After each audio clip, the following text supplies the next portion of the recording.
काही मला पत्रकार मला फोन आले आणि त्याच्यावर त्यांनी मी याच्यावरती प्रतिक्रिया द्यावी म्हणून मला सांगण्यात आलं. त्याच्यामुळे मी एक 5 मिनिटं आपल्याशी हा विषय बोलणार आहे आणि संपणार आहे.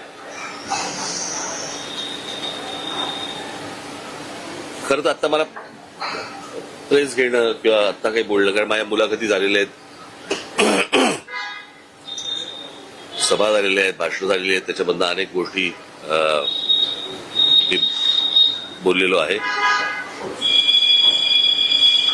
परंतु काल आमची जिथे सभा झाली शिवतीर्थावरती, तिथेच काल देवेंद्र फडणवीस आणि एकनाथ शिंदे आणि बाकी सगळ्या मंडळींची एक सभा झाली आणि त्याच्यामध्ये देवेंद्र फडणवीस असं म्हणाले की राज ठाकरे जे गौतम अडाणीबद्दल जे बोललेले आहेत तर त्याच्यामध्ये मग त्यांनी टाटा, अंबानी आणि इतर सगळ्या उद्योगपतींचा पण विषय काढला आणि त्या उद्योगपतींचं देखील ग्रोथ झालेली आहे अशा प्रकारे त्यांनी गोष्ट सांगितली. मुळात मी माझ्या भाषणामध्ये पण मी ही गोष्ट सांगितली होती, हा विषय कुठच्या उद्योगपतीच्या विरोधातला किंवा उद्योग समूह किंवा उद्योग येऊ नयेत याच्या विरोधातला हा विषय नाहीये. विषय आहे की उद्या अंबानी असतील, टाटा असतील, इतर उद्योग समूह असतील, बिर्ला असतील, कोणी हिंदुजा असतील, अजून कोणी लोक असतील, त्यांना इथपर्यंत पोहोचायला साधारणपणे 50, 60, 100 वर्ष लागलेली आहेत.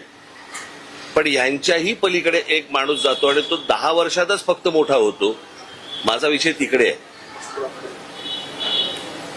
म्हणजे उद्या तुमचं सिमेंट पासून, स्टील पासून, पोर्ट्स पासून, एअरपोर्ट्स पासून, विजेपासून या सगळ्या गोष्टींची मोनोपॉली ज्या वेळेला एका माणसाकडे यायला लागते त्यावेळेला एखादा माणूस हा या देशाला वेठीस धरू शकतो आणि त्याला सगळ्या गोष्टी पुरवणारं हे केंद्र सरकार ज्या वेळेला असतं आणि त्यांना ज्या वेळेला केंद्राकडनं ज्या वेळेला पूर्णपणे एक रेड कार्पेट असतं आणि कुठेही जा आणि काही करा. माझा आक्षेप इकडे आहे. उद्या उद्योगधंदे वाढले, उद्योगपती वाढले, उद्योग आल्यानंतर इथे रोजगार निर्माण होतो. रोजगार निर्माण झाल्यावरती बाबा घरं उभी राहतात, मुलं मुली उभी राहतात, त्यांना नोकऱ्या मिळतात, त्यांचे संसार उभे राहतात. त्याच्यामुळे उद्योगाला विरोध आहे वगैरे हे असल्या मूर्खपणा माझा बोलण्यातनं नव्हता आणि नाही आणि येणारही नाही कधी. परंतु एक गोष्ट मला आपल्याला नमूद करू इच्छितो मी आपल्या समोर की या सगळ्या याच्यामध्ये अंबानी घ्या, टाटा घ्या, अजून कोणी उद्योगपती घ्या, बिर्ला घ्या, कोणी यांची एम्पायर स्वतः उभी केलेली आहे.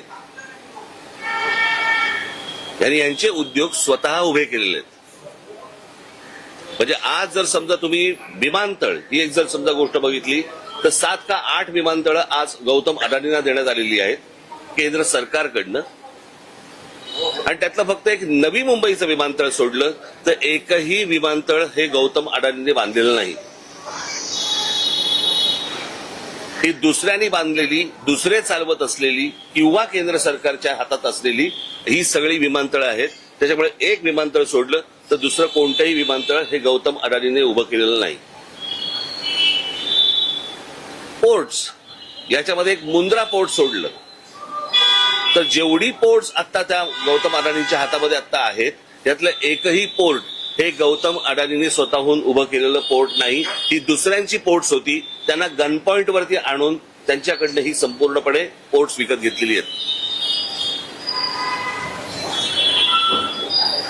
ज्या व्यवसायामध्ये गौतम अडाणी कधीही नव्हते तो सिमेंटचा व्यवसाय, ज्याच्यामध्ये ते कधीही नव्हते, याच्यामध्ये ते अल्ट्राटेक आणि अंबुजा आणि इतर ज्या काही कंपन्या आहेत या विकत घेऊन हा माणूस आज या क्षणाला 2 नंबरला सिमेंटच्या व्यवसायामध्ये गेलेला आहे.